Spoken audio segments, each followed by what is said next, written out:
As you've heard from our speakers, the opportunity is here and now. We have a plan that the community wants and is interested in, and it's engaged utilities to help make it happen. So we're all set, right? It's easy from here out. As Dottie mentioned in her opening remarks, it's going to require us to think differently, to come up with ways to encourage and motivate people, the public sector and businesses, to ensure development happens this way and to stick to it. This isn't about big stick stuff. This is about, because it's good for us, fundamentally, to find the collaborative constructions we're looking at, and to, frankly, take care of ourselves in the process. This isn't an invitation to not be parochial. It's an invitation that being parochial means actually constructing an environment where more than we as individuals are possible. Our keynote speaker, Andreas Souvaliotis, has experience in this area. He's known as one of Canada's leading serial social entrepreneurs. I have no idea what a serial social entrepreneur is, but I'm eager to find out. Andreas was once the CEO of a prominent retail agency, but then he decided to harness the immense power and reach of the marketing industry and put it to work for the good of society and the planet. He founded an organization called Green Rewards, the world's first Eco Points program. And he fused it with a very popular Air Miles program and ended up rewarding millions of citizens with their favorite loyalty points each time they made a healthier, greener shopping choice. He has since co-founded and is now a leading social change reward, a similar social venture with a global focus. Andreas will focus his discussions on how we begin to make different, more sustainable choices as we implement One Region Forward. How do we invest in and incentivize the right kind of transportation and improve our regional access network? How can we be sure that we're making the right smaller and project-by-project choices to create a more sustainable and accessible region?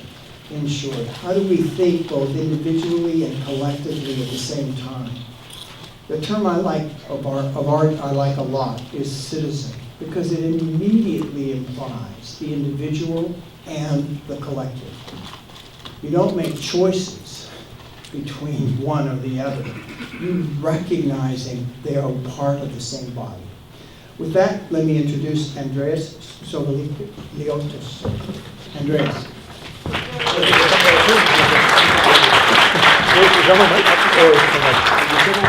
So they just come off and... That one comes off, this one's stuck. Perfect. I'll take this one. Although you might be able to hear me without the mic. Is this better with the mic? Yes. Well, thank you for inviting a Canadian down here on the coldest day of the year. It feels like extreme irony to me, almost like a national offense. We could start a war over that. I understand you guys are a little bit behind schedule, and so what I'm going to do is condense my talk even more than I had planned. I'll only speak for about 10 or 15 minutes because my topic tends to be a little bit scandalizing, and it creates a lot of questions. So I would much rather, given how small the audience is, I would much rather just condense my talk and then spend some of my time dialoguing with questions. So I am not a transportation expert. I have not been invited here to talk to you about transportation. I have simply been invited here to tell you my story, which again will come in a very short form, because my story shows you how thinking differently can sometimes be an amazing way to solve issues or to create change on a mass scale. And that's frankly what we brag about up in Toronto, because the crazy business I started almost 8 years ago now ended up creating a lot of change on a mass scale based on a totally crazy idea. Let me tell you about the crazy idea. In fact, let me tell you how one of our former prime ministers in Canada once reacted to my crazy idea.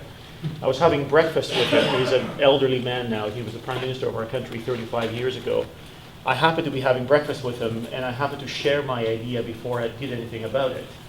And he looked up at me, and he said these really, really profound but simple words to me. He said, "Carrots always work better than sticks." And that was a huge lesson. That, first of all, that gave me the confidence to go ahead with this crazy thing I wanted to chase. But really, it meant so much. Because we often think about how to change behavior by legislating, by restricting, by prohibiting, by boxing people in.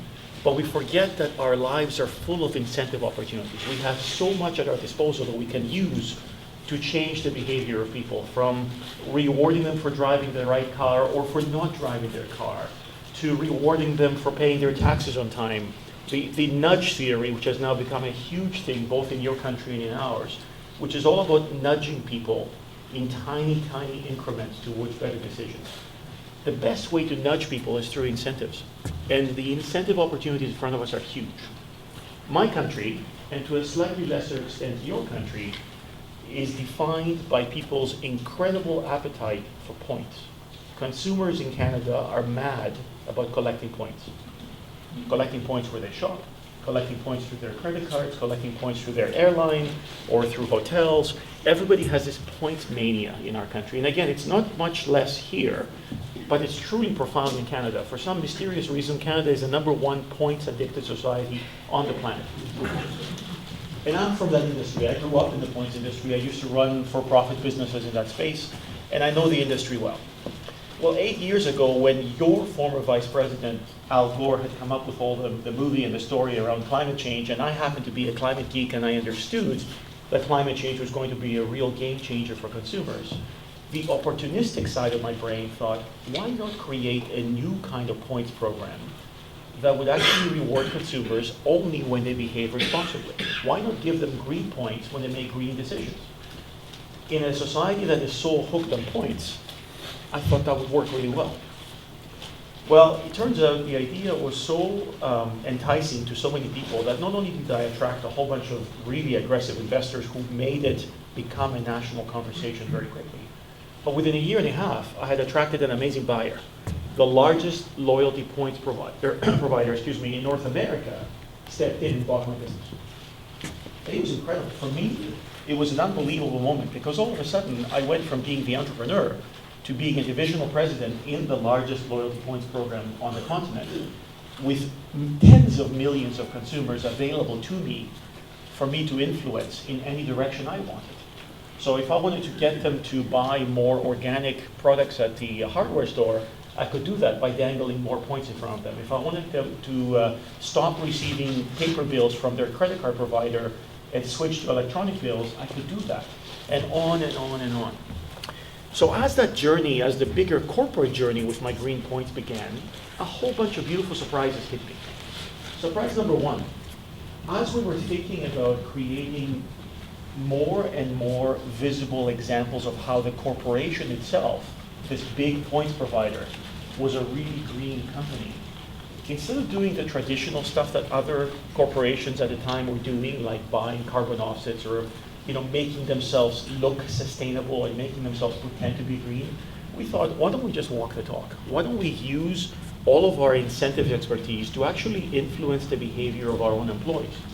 Why don't we just show to the world that out of our 1,500 employees, we can actually create behavior change very quickly if we just dangle the right stuff in front of us. So one of the things we did, which might interest you because I heard you guys talking a lot today about urban design and transportation and so on, is we looked at our headquarters, which is in Toronto, which is in a tower, an office tower, directly above a subway station. And we looked at how many of our employees, despite having immediate indoor access to the subway, actually drove to work.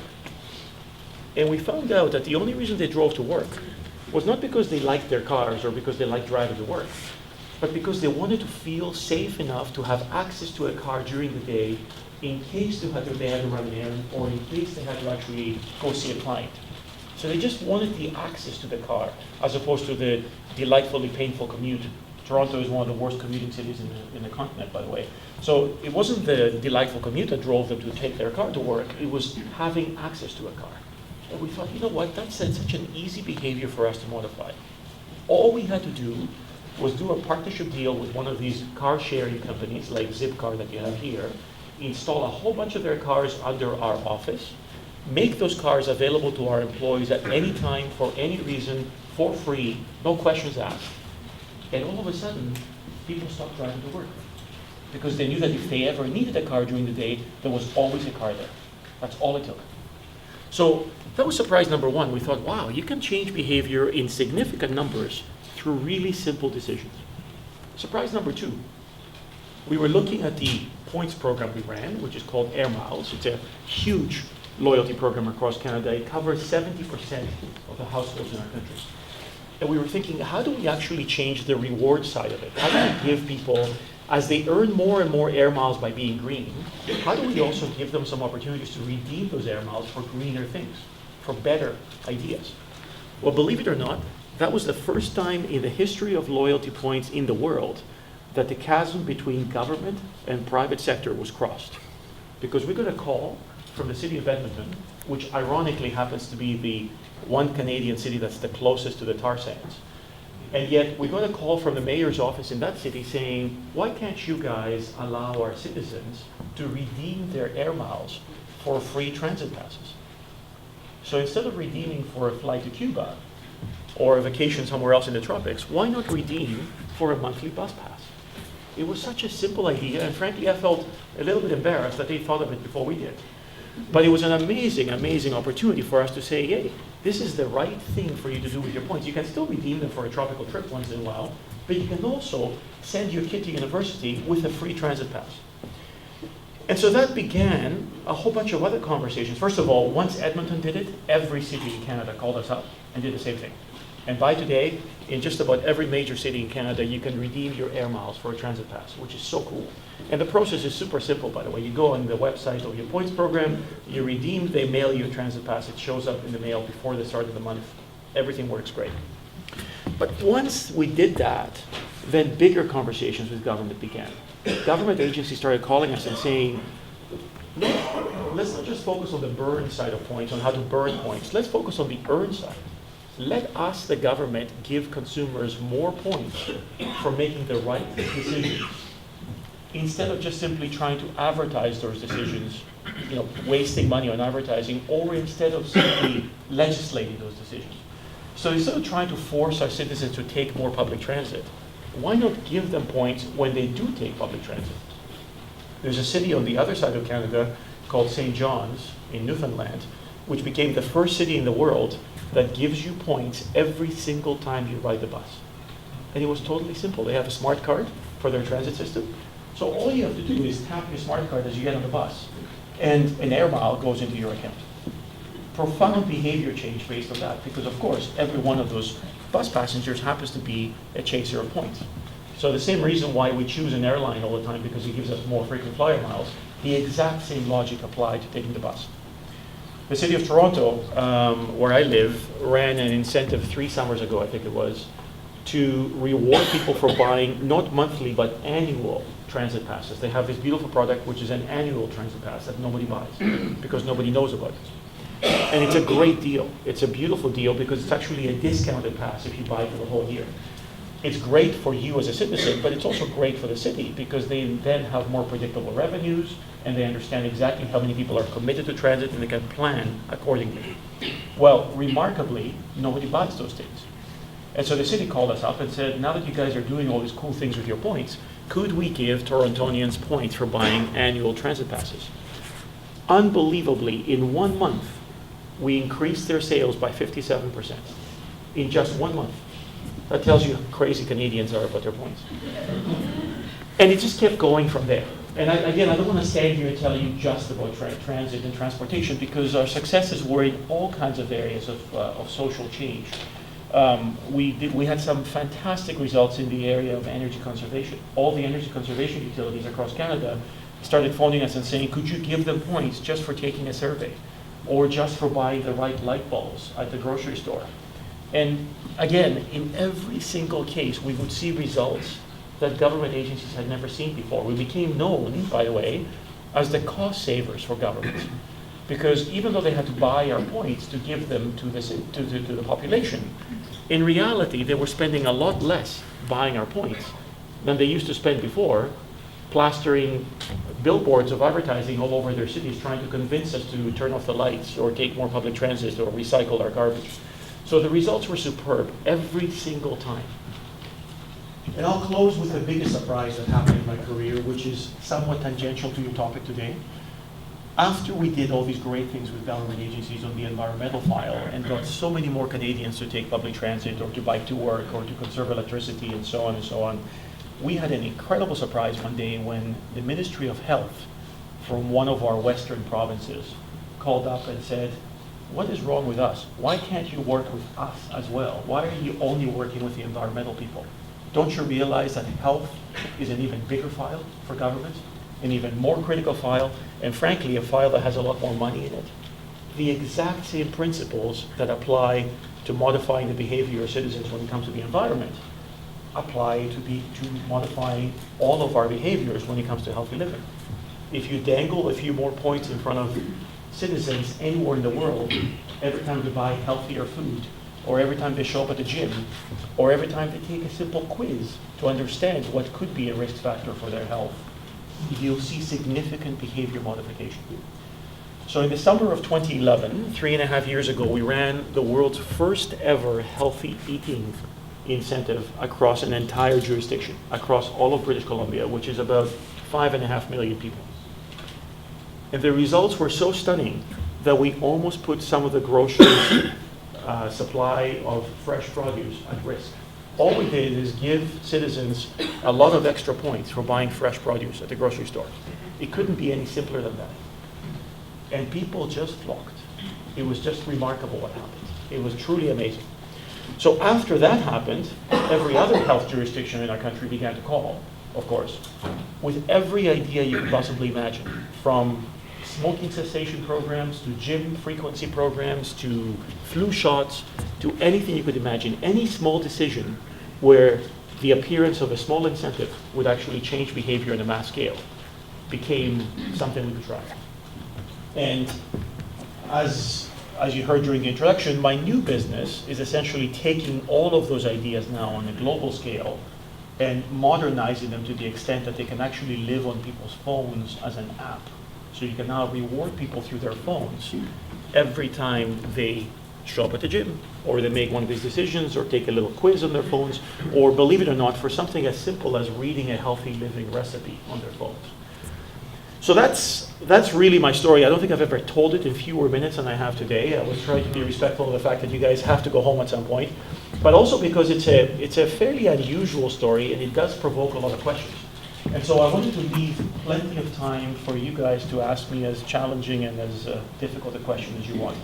Again, I'm not a transportation guy. I'm a bit of an urbanist by passion, and I happen to come from one of North America's most remarkable urbanized cities. Toronto couldn't be any more different than Buffalo these days. You guys were talking about sprawl, and in our city, we've almost faced the opposite problem now, where so many Torontonians want to live in the center of the city that we're dealing with enormous density issues, which are fun.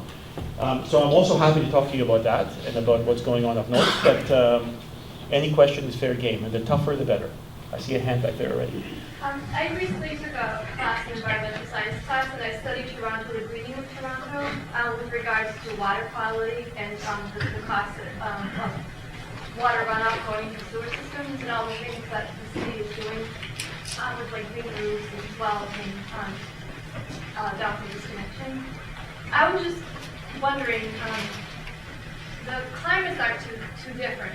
I was just wondering, like, what do you think makes a city like Toronto really do that in a robust way, but a city like Buffalo is just kind of still trailing? I know it's kind of putting you on the spot. Yeah, and I'm actually not an expert, so I won't answer this as an expert, but I can tell you that generally speaking, we're all moving in the same direction. We're all on a one-way road. Some cities might be moving faster than others. I feel blessed to be living in Toronto, which seems to have taken this whole topic of sustainability and urbanization so seriously. But a lot of that is also driven by citizens. Right? Toronto is a very young city. If you look at the average age of central Toronto, it's remarkably young. It's a very big university town. It's also a very big high-tech town. So we have so many young people living in our city that they frankly drive policy in a different direction. I remember 3 summers ago, there was an enormous debate in our town about this condominium building that was being built, ironically, right next door to my office. It was a condominium building that was being built over the same subway station that my office is located in. And The debate was whether the developer of that building should be allowed to build that entire building, that entire tower, without a single parking spot, because that's what the developer was proposing to do. And of course, our city, just like yours, is defined by all kinds of regulations that say that for every resident you should have this many parking spots and so on. Because once upon a time, city regulations were being driven significantly by the car lobby, right? People should have cars. And, well, that developer said, guys, this is crazy. I am developing a condo that'll be inhabited by young people. I am right above a subway station. I don't believe any of my customers will want to have cars.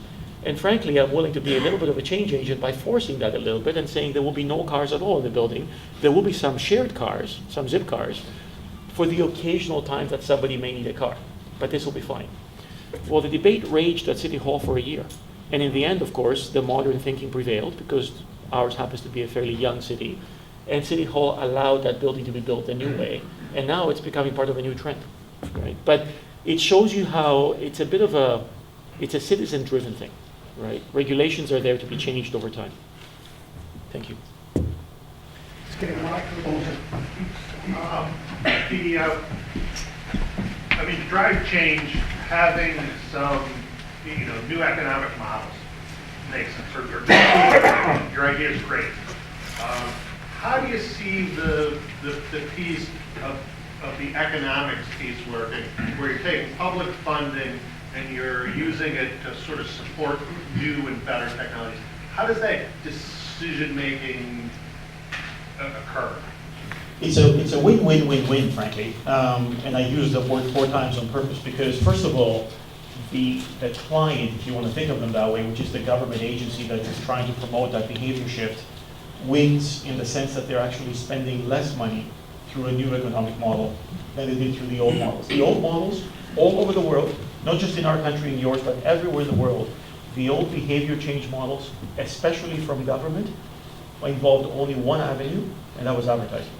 The only way you could tell 320 million Americans to drive less or smoke less or do whatever it is you want them to do would be by putting ads on TV, on the internet, and on the highways. There's no other way, there was no other way available in the hands of the government to change behavior. We show up with our crazy idea, which somehow had never been tried by anybody else anywhere in the world. And we very quickly prove that there is a real economic benefit going our way.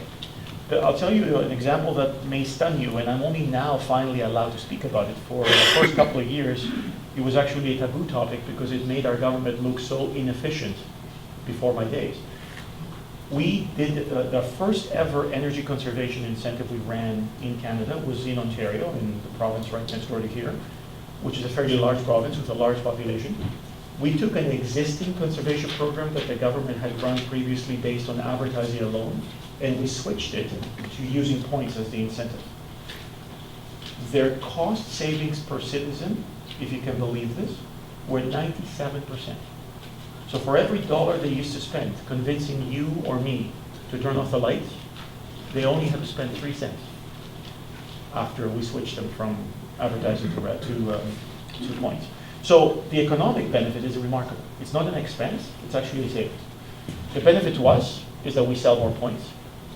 The benefit to the citizen is that they actually get rewarded for doing something that they wouldn't have gotten rewarded otherwise. So it's a win for the citizen as well. And clearly there's a benefit to the environment as well. So it's 4 different stakeholders, all of whom win. And they're usually taking that out of advertising budget. That's right. So we're starting to be known a little bit as the advertising killers, frankly. But we don't mind that. And ironically, I come from the advertising industry. So. Question in the way back. If I'm hearing correctly, it sounds, there's 2 things I noticed. One was about your business, exponential growth, and then a fertile environment for your business idea to take off because of attitudes. I'm wondering, and you mentioned advertising, what triggered the exponential growth? How did you communicate with people that this option was available for them, and how did you make it available? A combination of things. We live in the era of social media, so good ideas, especially ideas that appeal to the greed of the average citizen, spread very quickly. So we always, together with governments, harnessed social media. You know, when an offer became available in one province of Canada that if you showed up at the store and you picked up a new kind of light bulb for your home that you would get 50 miles with a light bulb, everyone told everyone. In fact, we gave people incentives for telling their friends on social media. But it was a lot more than social media. When you run a loyalty points program as large as Air Miles in Canada, you do have enormous reach. There's a huge database of emails. It's really easy to get the message out to the population that's hooked on those points that there is a new offer out there. So multiple, I mean, there's no one answer to your question. Every channel available. In some cases, we would even use the government channels, and in some other cases, we would use NGOs. So we always, everything we did in Canada, either on the environmental front or on the health promotion front, we did in partnership with an appropriate, very prominent NGO, on purpose, so that we would never create cynicism among consumers. We'd never want citizens to think that we're only doing this for profit. And so because we had the NGOs next to us, sometimes the NGOs themselves would promote the message through their channels, which are pretty significant. Thank you. Question here? Yeah, actually, that question is a good beginning to my next question. There was a part of your presentation. Hold it closer to your mouth. Sorry, there was a part of the presentation, and I know you had to brief, where it was kind of like, oh, the Minister of Education gave me a call, the Minister of Health, or whatever it is. And I know the political system up north is a little different than ours, but I still can't imagine that it's that easy to get major government officials to change their practices so significantly overnight. So could you just speak a little bit about, just nuts and bolts, what it takes to get government partners to sign on to this type of program? And I guess it takes, on their side, changes in their typical funding mechanisms and things like that that probably takes some thinking. So could you just maybe give an anecdote or two about whatever? Yeah, it's a little bit of a snowball effect. Thank you, that's a great question. A little bit of a snowball effect. Once one thing happened, 10 more would happen, and then 1,000 more would happen. When I talked about that early example where in the energy conservation space where we produced 97% CPA savings, cost per acquisition, sorry, that's my industry terminology. As soon as that happened, the CEO of that energy utility in Ontario effectively became my best sales guy, because he would call up every other energy CEO across the country and say, can you believe how easy it is to modify behavior and how much cheaper it is than using advertising? So the calls began to come from other places. Same in the health space. I would say, generally speaking, in the health space, it was a little bit of an avalanche that occurred across the country because one called the next. In cases where we had the idea first and we had to create a shift in government behavior, your suspicion is correct. It takes long because it's government, but money talks, right? And our thing, we never used the traditional NGO approach to these things. We were certainly not an NGO, we are a for-profit. And so we used the for-profit approach. We approached government agencies and we said, listen, we're not simply advocating that you're going to make the world a better place by doing this. We're showing you how you will save money in order to achieve the same objectives you are trying to achieve anyway. So we made it all about money. And that made it easy, right? People would pay attention. Thank you. Over here, please, quickly. While he's moving, I'm going to put a question to you, which is, it sounds like you're saying greed is good. Or do I ever? Don't get me going on that topic. In fact, after I answer this gentleman's question, I'll answer that one. Okay. Yes, these lunches were delicious, so thank you for whoever put these together. But about that, we're eating these lunches and they all have oranges that may have come in from Florida or Brazil. On the coldest day in Buffalo, we know they weren't grown here. And the sandwiches were made with lettuce that may have come in from California. And the snacks came from Connecticut. So should we be awarded incentive points for eating our fruits and vegetables, or should we penalize the points for supporting non-local food? So the bigger question is, what about when there's conflict between incentives? Fantastic question. It's more like $1 billion question, actually. And to be honest, we haven't faced that yet. And the reason we haven't faced that, and the reason it would take a while before that conflict occurred, is because the policymakers that promote each of these behaviors are different policymakers, right? You have the ministries of the environment that obviously want us to eat local, and then you have the ministries of health that want you to eat tomatoes instead of hamburgers. We have yet to find a policymaker that actually is responsible for both. We've never had a situation, though, where one of these policymakers was trying to fight the other one with us in the middle. Sometimes you can do both. And we've done in similar scenarios both. We've rewarded people for eating vegetables, and then we've had in grocery chains people receiving points for buying local.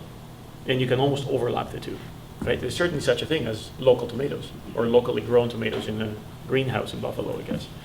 So you could theoretically do both.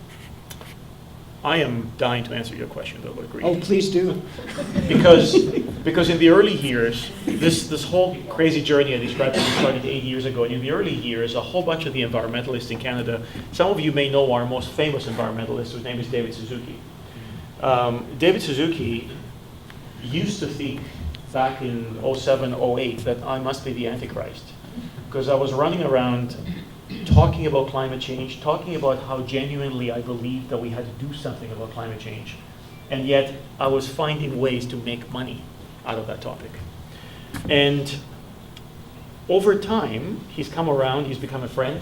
He actually really appreciates the work that we've done, because obviously evidence ultimately spoke for itself. We were able to modify the behavior of millions of Canadians, so there's something we must be doing right. But more importantly, I happen to be a huge believer in the teachings of Michael Porter, who's a very famous professor from Harvard. Some of you may have heard of Michael Porter. He created a theory a few years ago called the shared value model. And essentially what Porter advocates is that we will never be able to change the world or improve the world by doing the things we've done historically over the last 50 years. He talks about the last 50 years as an enormous waste.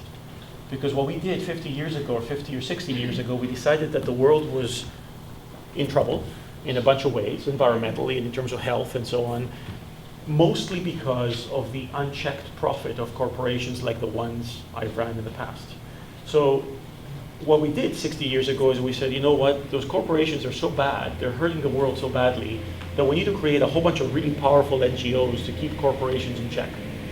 And the job of the NGOs is to essentially mop up the mess that us corporate types are creating for the world. And so we all went to bed feeling happy. We thought, great, we've licked the issue here. We have the bad people of Wall Street who are hurting the world because they're selling us bad foods or, transporting oranges from Florida to Buffalo. And then you have the good people of the NGOs who are mopping up the mess. So one cancels the other one out and the world should be fine. In reality, we've only gone backwards as a result. Because having all those NGOs, giving them permission to be the good guys and fight us supposed bad guys, only created more polarization in the markets, only allowed us bad guys to get worse and ignore the good of society.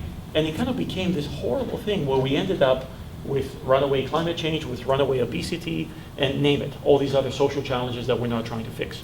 So what Porter said was, instead of fighting profit, which, by the way, is driven by a natural human survival instinct called greed.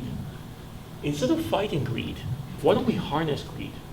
Why don't we create a world where you are allowed to be as greedy as you want, as long as your greed also generates social good?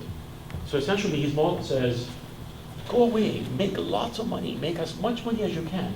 But the condition to you making money is that somehow your business also generates positive social value. The cars that you make are good cars for the world. The oranges that you produce are actually good for the world. Everything you manufacture or every service you develop is good for the world. And there's big company examples out there that now conform to Michael Porter's model. Nissan is a great example because Nissan diverted all of their R&D 10 years ago to making electric cars, long before others thought about it. And there is little company examples like mine. My business, in my humble opinion, was a 100% shared value business. I could only get rich if I made a difference. But I never ran it as a not-for-profit. So I hope you don't mind the passionate defense of greed. Good. We're all the way in the back. Laura? The rewards program, where it's an individual greed, right? I'm going to do this action because you're going to give me something, I'm going to get something from it. Has enough time passed in the years, that 8 years that you've been doing this, where there's a point where it's not just the rewards I'm getting, but I actually feel better, or that the social good about what I'm doing is a stronger motivation? Maybe it's not the motivation, but it's become more of the sort of a day-to-day, where of course I would be buying that. locally produced stuff, and, irrespective of the amount of credits or rewards I was gonna get. I don't think, it's a great question. I don't think it's so much about feeling good, Laura. It's about another force in our lives that's actually even bigger than greed, and it's called habit. Habit-forming behaviors are the ones that ultimately stick, right? So you reward people enough times with points for taking the bus to work instead of taking their car. And after a while, especially in a city like mine, they realize that taking the bus to work is a lot less stressful than having to fight Toronto traffic. And so then they get used to it, and that's it. So yes, there have been examples where the incentive has been withdrawn, but the behavior is now more common than it was before. So I would say it's mostly habit, it's not so much about feeling good.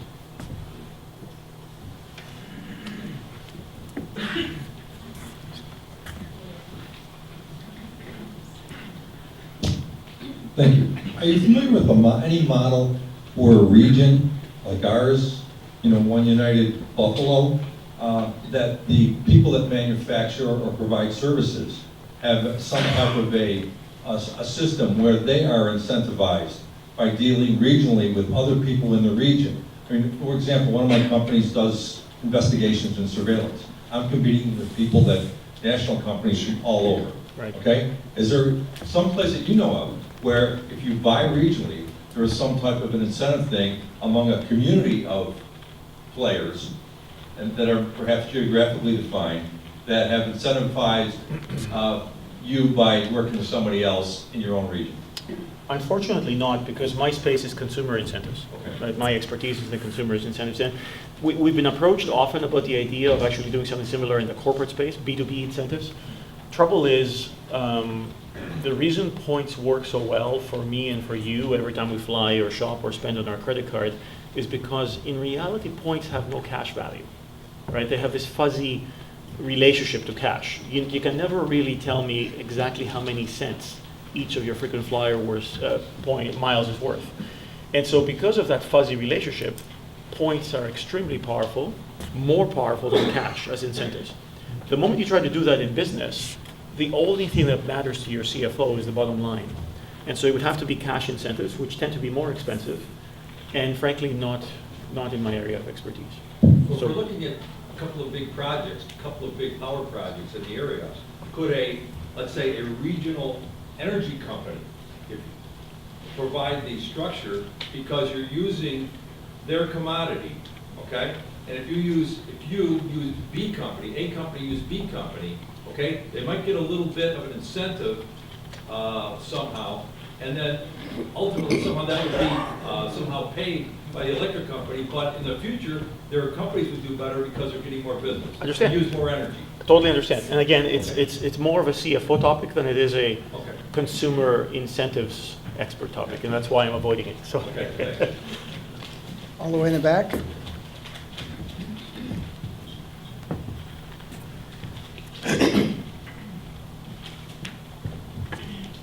Yes, one of our stated goals for One Region Forward is to bring things back to the city, to the central city.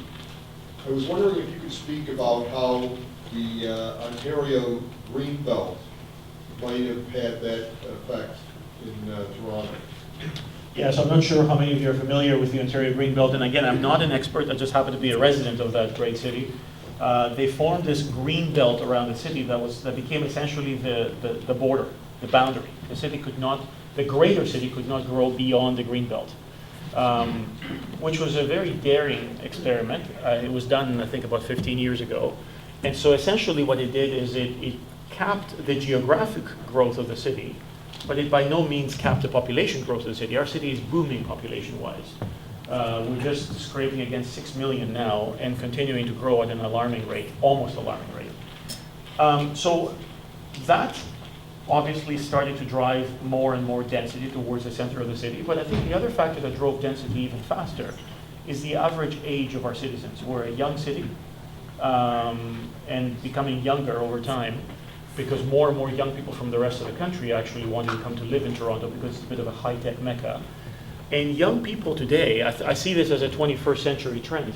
Young people today do not love cars the way we loved cars when we were growing up. It's a huge shift that's taking place. I had the privilege of listening to the global chairman of BMW speak to us last year at the conference about the fact that urbanization poses a massive threat to the car industry because the replenishment of their target audience from younger populations is no longer happening.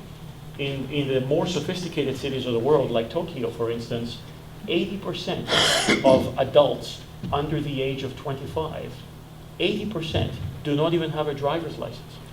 And I'm sure that the statistics in Toronto are not that much different. So people who live in our central city don't care to have a car, don't know how to have a car, and they only think of other ways to get around. Hence the explosion of companies like Uber and so on, and of course our public transit, which is absolutely bursting at the seams in Toronto. You guys are having the trouble of trying to convince people to ride your public transit. We have the issue of trying to get people off our public transit because it's so crowded. It is truly overcrowded. It's incredible.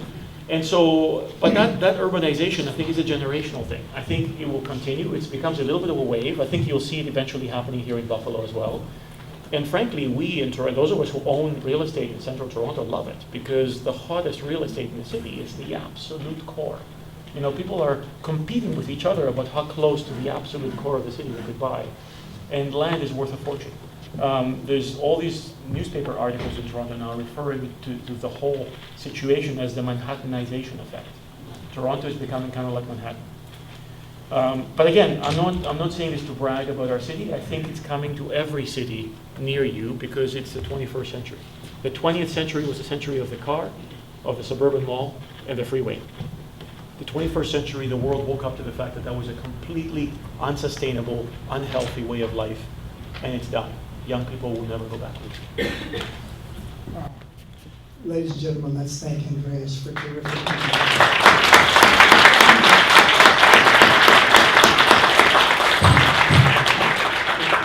Andreas has given us a sort of thesis that's in praise of greed and habit, also known as shared values and shared value modeling. And also, I think we all live for the day when the key public transit slogan is, let's get off the train. With that, I thank you all. I thank particularly the leadership of the partnership that's made an event like this possible, along with the One Region Forward framework. It does occur to me that One Region Forward lives on in a variety of ways. One of them will be the continuing Economics of Sustainability series run through the partnership. Another is through the Community Planning School run through the School of Architecture and Planning, obviously enough, at the School of Architecture and Planning, all under the sort of steering apparatus that we've constructed to carry One Region Forward. Follow our progress, look for the celebration in February, and thank you very much for your time this morning and early afternoon.